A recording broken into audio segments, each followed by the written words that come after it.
All India Radio presents Morning News.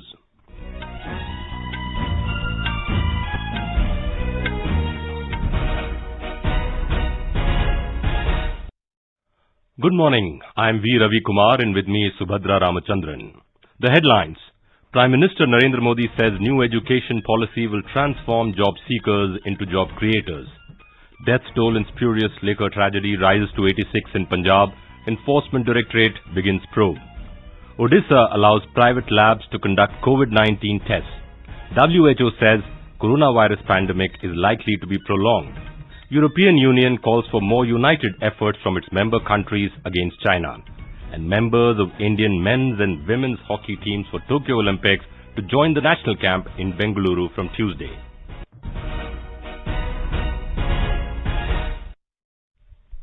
Prime Minister Narendra Modi has said that the new education policy NEP will transform job seekers into job creators. Addressing the Smart India Hackathon 2020, he said the NEP is not just a policy but a compilation of aspirations of all Indians. ये शिक्षा नीति उनके इस विचार को भी समर्पित है। ये एजुकेशन पॉलिसी जॉब सीकर्स के बजाय जॉब क्रिएटर्स बनाने पर बल देती है। यानी एक प्रकार से ये हमारे माइंडसेट में, हमारी अप्रोच में ही रिफॉर्म लाने का प्रयास है। इस पॉलिसी के फोकस में एक ऐसे आत्मनिर्भर युवा का निर्माण करना है जो ये तय कर पाए कि उसको जॉब करनी है, सर्विस करनी है या फिर एंटरप्रेन्योर बनना है। Prime Minister gave a mantra to students and said, never stop three things in life: learning, questioning and solving. The Prime Minister said that the time has come for increased focus on learning, research and innovation in the field of education. He said the 21st century is the era of knowledge and this is exactly what the new education policy does. The Prime Minister said we are focusing on the quality of education in the country. हमें हमेशा से गर्व रहा है कि बीती सदियों में हमने दुनिया को एक से बढ़कर एक बेहतरीन साइंटिस्ट, बेहतरीन टेक्नीशियंस, टेक्नोलॉजी एंटरप्राइज लीडर्स हमने दिए हैं। लेकिन ये 21वीं सदी है और तेजी से बदलती हुई दुनिया में भारत को अपनी वही प्रभावी भूमिका और उसको निभाने के लिए और अधिक तेजी से हमें खुद को भी बदलना होगा। और इसी सोच के साथ अब देश में इनोवेशन के लिए, रिसर्च के लिए, डिजाइन के लिए, डेवलपमेंट के लिए, एंटरप्राइज के लिए जरूरी इकोसिस्टम तेजी से तैयार किया जा रहा है। Elaborating on the centre's attempts to transform the content and method of imparting education in the country, Mr. Modi said the new education policy emphasizes on interdisciplinary study, which will ensure that the focus is on what the student wants to learn instead of being compelled to learn. Mr. Modi also said that India is shifting from the burden of school bags to the boon of learning. He said languages of India will develop more due to the changes brought about in the new education policy. This will not only increase India's knowledge, but will also increase the unity among its people, the Prime Minister told the students participating in the Smart India Hackathon 2020. This year, around 10,000 students are participating in the hackathon. The grand finale of the Smart India Hackathon 2020 software is being held from August 1st to August 3rd. He also interacted with students and inquired about their projects ranging from women's hygiene products to crime detection technologies to water harvesting. This year, over 4.5 lakh entries were received for the competition. The Chief of Defence Staff, General Bipin Rawat, has said that new education policy, NEP 2020, will transform the process of learning in the country and will help the armed forces to identify youth from rural areas for soldiering. He said the multi-entry and exit schemes at the college level will be a welcome change for our youth. The Chief of Defence Staff said teaching faculties will have to prepare for this change because they have to lead from the front. The Union Cabinet had on Wednesday cleared the NEP 2020, proposing multiple changes in school and higher education. Health and Family Welfare Minister Dr. Harshvardhan has launched Vidyarthi Vigyan Manthan 2020-2021. This initiative is a national program for popularizing science among school students of class 6th to 11th. It was designed to identify the bright minds with a scientific aptitude among the student community. Appreciating the new national educational policy, he said, under the leadership of Prime Minister Narendra Modi, this policy has been introduced which will create world-class knowledge centre in India. Education Minister Ramesh Pokhriyal Nishank has said that the Smart India Hackathon SIH provides confidence to the students to stand up like a warrior and decide on the path they want to take. Speaking at the SIH 2020, he said, under PM E-Vidya, online classes using technology have been started. He said, we are trying to use innovation and technology in the National Education Policy and initiated the National Education Technology Forum. Education Minister said, ideas coming up during the SIH will be implemented on the ground level. Union Home Minister Amit Shah inaugurated a two-day international webinar on the theme of Lokmanya Tilak, Swaraj to Self-Reliant India, organized by the Indian Council for Cultural Relations on the 100th death anniversary of the great freedom fighter Lokmanya Gangadhar Tilak. In his address, Mr. Shah said that Lokmanya Gangadhar Tilak played a key role in the making of the Indian independence movement complete in letter and spirit. The Home Minister said that the slogan of Swaraj is my birthright and I shall have it was given by Lokmanya Tilak will always be written in golden letters in the history of Indian independence movement. Mr. Shah further said that Tilak's idea of India as a nation, Indian culture and Indian customs are equally relevant today. Appealing to the youth, the Home Minister said that if one wants to know the glorious history of India and the Indian culture, then Bal Gangadhar Tilak's writings will have to be understood. In the run-up to the 74th Independence Day, we bring you a special story about the Swachh Bharat mission. The Swachh Bharat mission has played a crucial role in ensuring sanitation in the country. The mission has focused on rural and urban areas separately. Since the launch of the mission in 2014, more than 10 crore individual toilets have been constructed, and as a result, rural areas in all the states have declared themselves Open Defecation Free or ODF as on 2nd October 2019. To ensure that the open defecation free behaviors are sustained, no one is left behind, and that solid and liquid waste management facilities are accessible, the Swachh Bharat Mission Rural has moved towards its second phase, which is also called ODF+. Talking to AIR News, Jal Shakti Minister Gajendra Singh Shekhawat said, it was not only the matter of building toilets, but to bring changes in the behavior of 60 crore people and to provide dignity to 30 crore women. ये केवल शौचालय बनाने का विषय नहीं था, देश के 60 करोड़ लोगों के जीवन में उनके व्यवहार में परिवर्तन लाने का विषय था। देश की लगभग 30 करोड़ माताओं बहनों के जीवन में एक गरिमा प्रदान करने वाला विषय था। कई जगह शौचालयों को नाम दिया गया इज्जत घर। मुझे लगता है कि निश्चित ही ये एक बहुत बड़ी कामयाबी होगी। The Swachh Bharat Mission Urban has also made significant progress in the area of both sanitation and solid waste management. Over 4,324 urban local bodies have been declared ODF in the country so far. Over 66 lakh individual household toilets and over 6 lakh community and public toilets have been constructed or are under construction. In the area of solid waste management, 96% of wards have 100% door-to-door collection, while 66% of the total waste generated is being processed. Now, moving on to a special series on development and empowerment of people in Union Territory of Jammu and Kashmir and Ladakh. In Jammu and Kashmir, the Panchayat elections have strengthened the Panchayati Raj institutions in the Union Territory.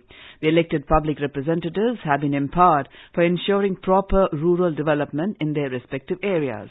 They have been given trainings under centrally sponsored scheme of Rashtriya Gram Swaraj Abhiyan for the capacity building to enhance capabilities of panchayats for inclusive local governance. Moreover, in order to have a proper redressal of public grievances, a complaint box has been placed in every panchayat of the Union Territory, enabling the people to register their grievances and complaints with the government. The instructions in this regard has been issued by Lieutenant Governor Girish Chandra Murmu while chairing the first meeting of the Administrative Council to review the functioning of public grievances mechanism in the Union Territory of Jammu and Kashmir. The move was aimed to grant the opportunity to the people to lodge complaints, besides providing valuable suggestions for the effective implementation and fair execution of developmental schemes of rural and far-flung areas of the Union Territory. More from our correspondent. The grievances received from the people across the Union Territory of Jammu and Kashmir are attended and redressed in a time-bound manner, which are rigorously monitored by the Lieutenant Governor's Grievance Redressal Cell. The Awaz-e-Awam portal of Jammu and Kashmir also includes a mechanism for registering and monitoring the grievances received from public outreach meetings by the advisors to Lieutenant Governor. The grievances are received through different means, including by post, and also can be brought to the LG's Grievance Cell by the complainant personally. It is worthwhile to mention here that after the integration of centralized public grievance redressal and monitoring CP-grams with Awaz-e-Awam, the grievances and complaints received on CP-grams from across the country are automatically getting directed to Awaz-e-Awam. This is Sunil Kohl for AR News from Srinagar. In Uttar Pradesh, preparations for foundation-laying ceremony of Ram Temple are in full swing at Ayodhya. Prime Minister Narendra Modi will participate in the Bhumi Pujan on the 5th of this month. More from our correspondent. As the date of Bhumi Pujan of Temple of Maryada Purushottam Lord Shri Ram is approaching near, people from all walks of life are seen very happy and enthused in the town. Diwali of earthen lamps will be lit at homes on the occasion, for which potters are happily and enthusiastically preparing diyas. One potter, Vinod, says, whole the blaze is ready to celebrate the occasion. अब की बार जो ये हम लोगों को दिया बनाने का हम लोगों को बहुत खुशी है कि जन्मभूमि का न्यूज रखा जाएगा और उसमें दीप उत्सव होगा, इसलिए हम लोग हमारा पूरा गांव भी खुशी है. The gardener and supplier of flowers Nitish Kumar says that he is happy and feel proud to serve the temple of Lord Shri Ram in Ayodhya. हमें गर्व है राम मंदिर भूमि पूजन में हम लोगों को ये कार्य मिला है. हमें बहुत खुशी है कि राम मंदिर बन रहा है. The buildings on main roads are being richly decorated in yellow color in the town. Apart from this, several teams are painting rangolis and figures based on various references and incidents in the Ramayana on roadside walls. With Rajan Soni in Ayodhya, this is MS Yadav, Area News, Lucknow. The government has rejected the claims of a Twitter user who posted the image of a luxurious interior of an aircraft, claiming that it is the Prime Minister Narendra Modi's official aircraft. In a tweet, Press Information Bureau said the photo is of a private Dreamliner model by Boeing 787 and not of the Prime Minister's aircraft. Vice President M. Venkaiah Naidu expressed sadness over the accident in Hindustan Shipyard Limited in Visakhapatnam. In a tweet today, Mr. Naidu paid his heartfelt condolences to the bereaved families and prayed for the early recovery of the injured. You are listening to the morning news on All India Radio. A reminder of the headlines before we move on. Prime Minister Narendra Modi says new education policy will transform job seekers into job creators. Death toll in spurious liquor tragedy rises to 86 in Punjab. Enforcement Directorate begins probe. Odisha allows private labs to conduct COVID-19 tests. WHO says coronavirus pandemic is likely to be prolonged. European Union calls for more united efforts from its member countries against China. And members of Indian men's and women's hockey teams for Tokyo Olympics to join national camp in Bengaluru from Tuesday. For quick news updates round the clock, follow us on our Twitter handle @AIR News Alerts.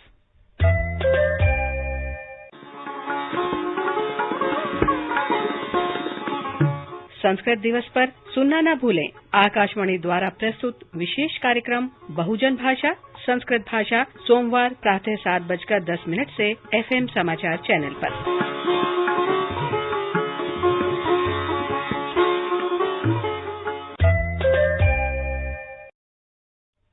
In a bid to augment the testing facilities, Odisha government has allowed private hospitals, nursing homes and laboratories to conduct COVID-19 tests through rapid antigen and RT-PCR methods. The government issued a separate set of guidelines for conducting sample tests both under rapid antigen and RT-PCR. The private health establishments have to abide by the ICMR norms. The notification said the sample test results should first be informed to the state authorities before being released to the person whose test was conducted. For rapid antigen tests, the private bodies can charge a maximum of 450 rupees, while the price for RT-PCR tests is fixed at 2,200 rupees per test. The nursing homes, hospitals and laboratories should be mandatorily registered under the Odisha Clinical Establishment Control and Regulation Act 1990. The manpower to be deployed for the purpose must be trained properly in consultation with the Chief District Medical and Public Health Officers. In Madhya Pradesh, there will be no new lockdown now. The state government has clarified that apart from the previously announced lockdown, new lockdown will not be imposed now. The number of COVID-19 cases in the state climbed to 32,614 after 808 new cases were reported in the past 24 hours. While 9 patients succumbing to the infection during the day, the death toll has risen to 876. On the other hand, 698 coronavirus patients were discharged from the hospitals yesterday, taking the number of recovered cases in the state to 22,969. A report. From now on, there will be no lockdown in any district of the state. If need for lockdown arises in any district due to unavoidable reasons, permission will have to be sought from the state level. Madhya Pradesh is ranked 15th in the country in both active and passive cases. According to the State Health Bulletin, Madhya Pradesh has 8,769 active cases. Testing in the state is continuously increasing and 16,198 samples were taken in the state past day. Meanwhile, in the second phase of the Kill Corona campaign, theme Sankalp ki chain jodo, Corona ki chain todo has launched on the state till August 14. This is mainly an awareness campaign under which people will be made aware to wear masks and adhering to physical distancing compulsory. Sanjeev Sharma, AIR News, Bhopal. In Gujarat, the total number of COVID-19 recoveries has crossed 45,000 mark, with another 875 COVID-19 patients were discharged from various hospitals across the state yesterday. So far, a total of 45,782 COVID-19 patients have been discharged in the state. Meanwhile, 1,136 fresh coronavirus cases were reported yesterday in the state, taking the tally to 62,574. The State Health Department said with the death of 24 COVID-19 patients, the death toll due to the pandemic reached 2,465. In Bihar, positive cases of coronavirus infection patients are increasing rapidly. 3,521 fresh cases have been reported. This is the highest reported cases in a day so far, taking the tally up to 54,508. Among those tested positive are Rajya Sabha MP RCP Singh and Patna DM. Maximum number of positive cases, 9,358, are from Patna, followed by 2,638 in Bhagalpur and 2,459 in Muzaffarpur. 35,473 patients were recovered and 18,722 patients are undergoing treatment in various hospitals. 312 people so far died due to corona. Recovery rate is now 65%. Tamil Nadu Health Minister Dr. C. Vijay Bhaskar has warned private hospitals not to overcharge patients for COVID-19 treatment. Talking to reporters in Pudukkottai, he said the upper ceiling for the treatment in private clinics has already been fixed by the government. Meanwhile, the total COVID-19 infection in Tamil Nadu has crossed 251,000, with more than 5,800 people testing positive yesterday. More from our correspondent. The state health minister's warning to private clinics comes in the wake of reports of a private hospital in Chennai charging about 14 lakh rupees from a patient for COVID-19 treatment. Its approval to treat patients for the viral infection has been withdrawn by the state health department after finding the charges as credible. The minister said the state-run health insurance cover can be availed for COVID-19 treatment. Though he expressed concern about overcharging, he also noted that many private players are offering good services and charge justifiable rates. He emphasized that the government hospitals in the state are maintaining high standards in treating the viral disease. Jai Singh, AR News, Chennai. In Karnataka, the COVID-19 cases are spiking every day, with 5,172 new cases yesterday, taking the total to 1,29,287. 3,860 people recovered and were discharged from various hospitals in the state, and the total discharges have gone up to 53,648. The state recovery rate stands at 41.52% and the mortality rate is 1.87%. More from our Bengaluru correspondent. The Karnataka Deputy Chief Minister Dr. C.N. Aswath Narayana has expressed displeasure at laxity shown by booth-level workers vested with the responsibility of conducting door-to-door survey to identify vulnerable sections of the population and to conduct COVID tests. Reviewing the containment efforts in the west zone of Bengaluru city yesterday, he has asked the senior officers of the city corporation to take disciplinary action against such block-level workers. Dr. Aswath Narayana was also expressed unhappy over the attitude of a few private hospitals for denying treatment treatment to COVID patients sent by the government. He directed the corporation officials to file criminal cases against such hospitals in Bengaluru. He assured all the frontline warriors of all possible incentives by the government. R. Murthy, AER News, Bengaluru. India has registered the lowest COVID-19 mortality rate at the global level. The mortality rate has further declined to 2.15% in the country. It is the lowest figure since the first lockdown was imposed due to coronavirus pandemic. The Health and Family Welfare Ministry said a total of 10,94,374 people have recovered in the country so far, and 36,569 recoveries were reported in the past 24 hours. With this, the recovery rate reached to 64.52%. Health and Family Welfare Minister Dr. Harshvardhan has announced the successful completion of Pan-India 1000 genome sequencing of SARS-CoV-2. He also highlighted that 16 vaccine candidates are in different stages of development. The minister held a meeting with Department of Biotechnology and reviewed the COVID-19 activities of DBT Biotechnology, Industry Research Assistance Council. The Health Minister said the information in the database will improve our understanding about the behavior of the virus, which will help in containing the transmission of COVID-19. Dr. Harshvardhan also highlighted that the BCG vaccine is undergoing Phase 3 trial and Zydus Cadila DNA vaccine is in Phase 1 and 2 phase trial stage.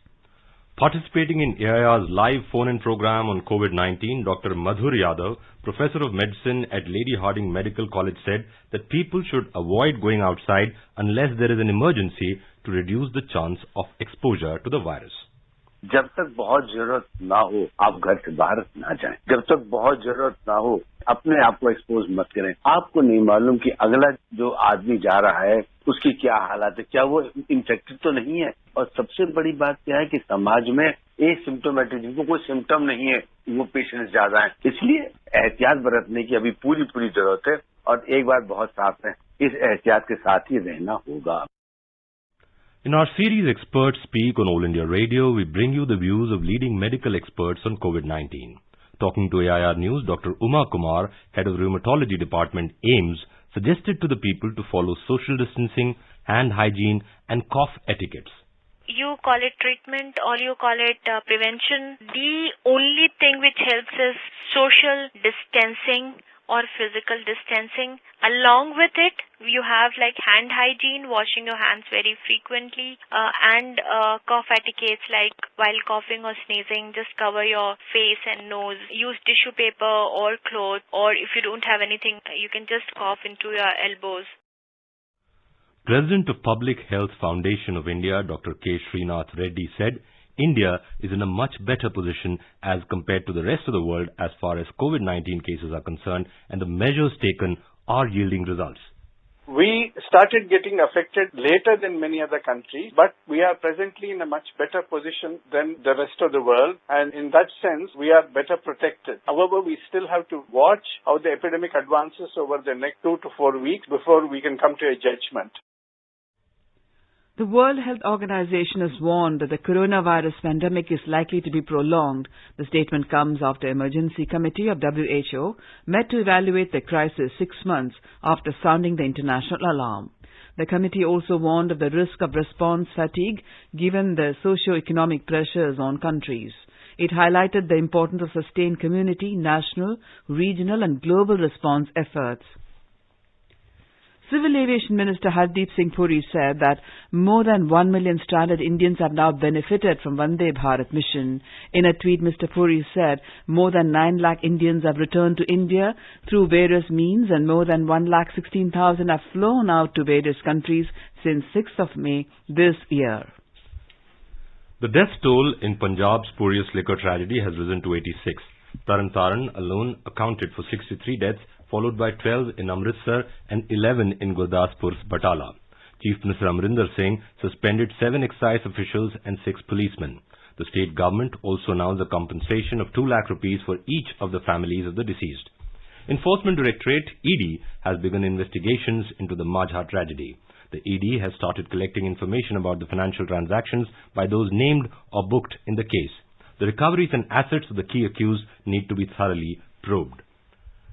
The European Union has called for a more united approach from its 27 member countries against an authoritarian China.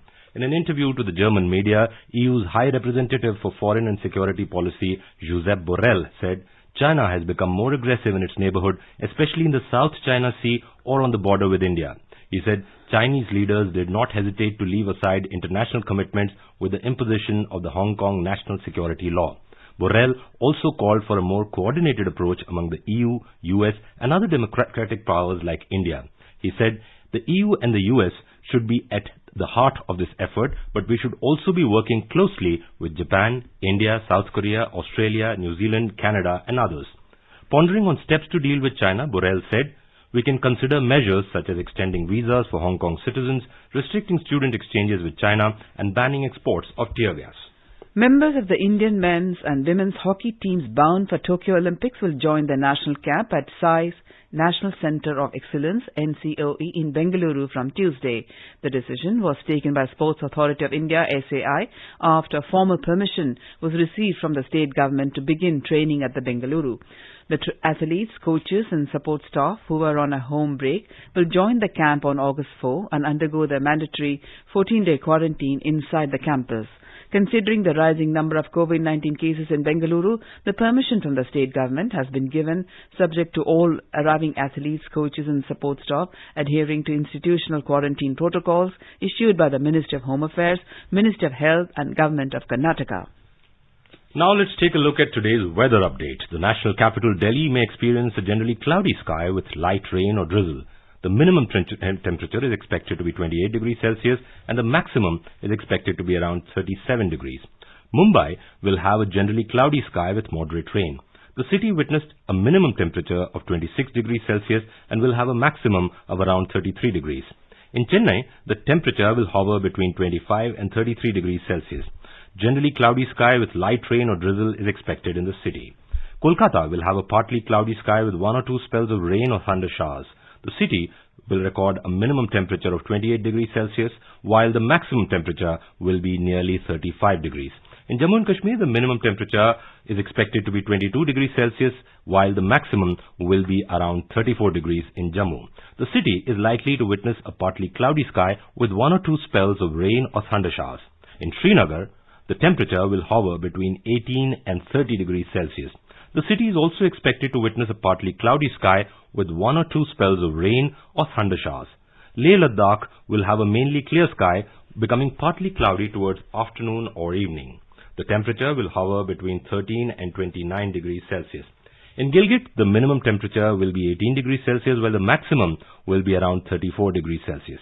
It's expected to have a partly cloudy sky with one or two spells of rain or thunder showers. Muzaffarabad may also have a partly cloudy sky with one or two spells of rain or thunder showers. The place will have a minimum of 23 degrees Celsius, while the maximum temperature will be around 35 degrees. And now an overview of today's newspapers. New edu policy to produce job creators, not seekers, Modi, headlines in the Sun Times. The paper added that the Prime Minister strongly backed the push in the newly unveiled policy for use of local language as a medium of instruction in schools.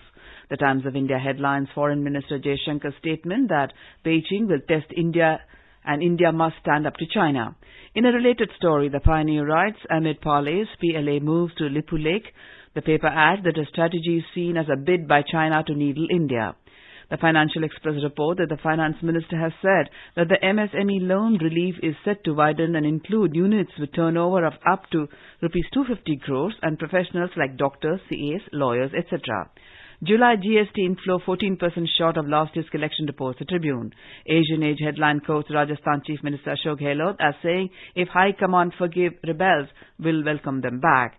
Hope, fingers crossed. Sharp dip in Delhi cases and spread of infections, says the Indian Express. The paper adds that if the current trend holds, the active cases may fall below 1,000 come September. And finally, the Indian Express reveals that the cricket world's richest board hasn't paid its star players in 10 months. The BCCI's 27 elite contracted players are yet to receive payments due since October last year, adds the paper.